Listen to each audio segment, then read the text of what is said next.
Good evening, Facebook friends and YouTube followers and Twitter followers and Daily Motion followers. This is Rich again, back for your third and final video blog of the night for Thursday, January 15th, 2015, around 8:24 p.m. in Bel-Air, Massachusetts. We got some snow flurries again, another coating of snow, and that's about it on the snow. Some news to report.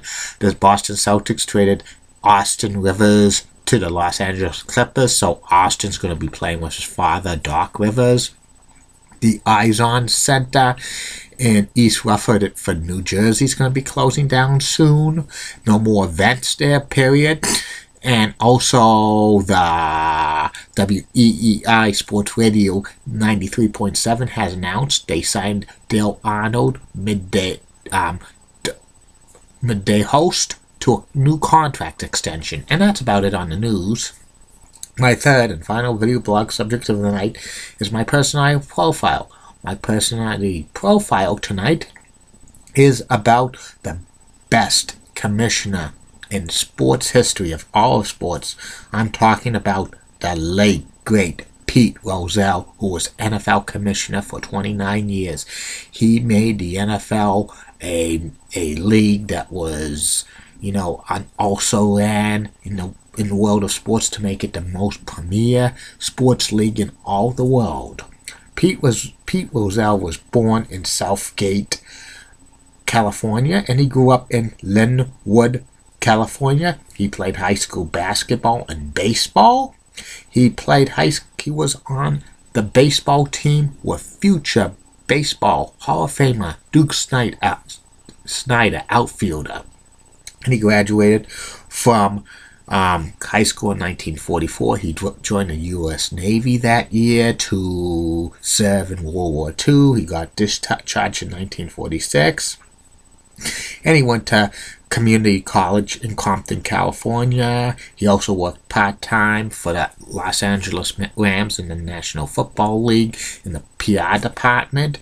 And then he went to USF, University of San Francisco, in 1948, and he graduated in 1950. He worked on the school newspaper as an editor for a couple of years. Then he went to work for the LA Rams, again in PR for about 3 years, from 1952 to 1955. Then Pete worked for an independent company for a few years, doing PR firms through public relations for like 1955 through 1957, and then Pete went back to the Rams from 1957 through 1960 as Rams general manager. And during the time he was Rams general manager, he got kind of powerful in the organization. Plus, his name was being talked about in all of the NFL.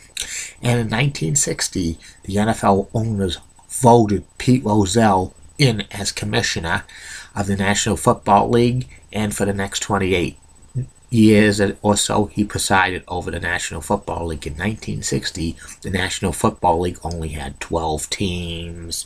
It was playing to half-empty stadiums. Their games were being blacked out in home markets and stuff. They kind of followed a formula for the 1930s for sports leagues. And it was 1960. They needed a change with the times. The NFL lagged behind Major League Baseball, college football, and even boxing as the top sports in America. And Pete Rozelle made the National Football League bigger. He first got all the owners to decide on having live gate receipts and also television contracts to share equally in the pie to distribute to all the NFL teams. He also had league expansion. The league expanded from 12 teams. When he took office in 1960, they added teams in Minnesota and Dallas. In 1966, they added one in New Orleans and in Atlanta, and he also helped develop the merger of the American Football League, which was a rival to the NFL. It was getting more powerful through the 60s because it would take in some of the top players in college, and some NFL players were going to the AFL. He agreed to a merger in 1966, and he also formed the Super Bowl, which was between the AFL and NFL championship games. And he also, in addition, he created revenue sharing and stuff like that, and he had like a lot of other things. Some of the biggest regrets Pete Rozelle had during the 1960s was the NFL playing games on the weekend of John F. Kennedy's assassination in November of 1963. He said that was the biggest regret as commissioner. During the 1970s was a big decade for the NFL. The NFL continued to grow. He split the NFL and AFL to the NFC and AFC. He negotiated a contract for Monday Night Football. The popularity of the NFL grew leaps and bounds to overtake baseball as the #1 watch sport in all of America, and the league was profiting with so much changes and stuff, big time money and stuff. But there was a trouble for Pete Rozelle and the Players Association. They had squabbles in the 70s. They had like a work stoppage, but it didn't cost any games. But during the 1980s was a tough decade for Pete Rozelle because he had to deal with 2 work stoppages, one in 1982, one in 1987.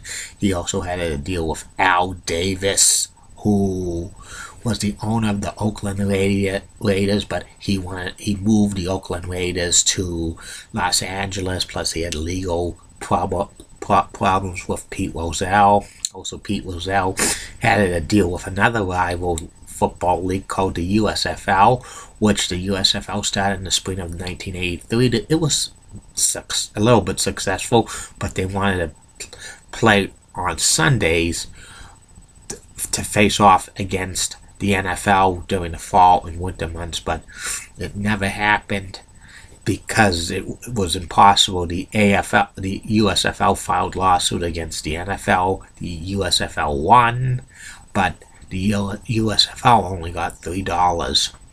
The NFL only had to pay him $3 to each of the owners of USFL teams and stuff. And Pete Rozelle finally retired in 1989 after 28 years as commissioner of the National Football League, and he took football to new heights while he was commissioner. He revolutionized the sport, making it a sport that fans could watch on television, and everybody loves to watch football, the #1 sport. He had a lot of things. He agreed for these owners to do revenue sharing for sharing television money, so teams could in New York and Green Bay and other teams could equally compete on a level playing field. Pete Rozelle won the 1963 Sports Illustrated Sportsman of the Year. He was the first non-athlete to win it. He was voted into the Pro Football Hall of Fame in 1985. And there's the Pete Rozelle Media Award for TV and Radio for excellence for a broadcaster, Lifetime Achievement Award for the Pro Football Hall of Fame. And Pete Rozelle retired in 1989, and he enjoyed retirement, but he passed away in December of 1996 at the age of 70 of a brain tumor. Sad, but Pete Rozelle to this day is probably the best commissioner of all of sports of all time. It doesn't get any better than Pete Rozelle, and that's about it on him. I'll be back later, Facebook friends and YouTube followers, with 3 more video blogs tomorrow. First video blog of the day will be about the top 10 greatest Texas Rangers pitchers of all time. Texas Rangers players of all time. Then it's going to be about my review of the 1992 WWE Royal Rumble from Knickerbocker Arena in Albany, New York. And the third and final video blog of the night will be about the classic television game show Child's Play. And sooner or later, there'll be video blogs coming. For Julie Broughton and Heidi Pratt. Good night, Facebook friends, YouTube followers, Twitter followers, and Daily Motion followers. See you tomorrow.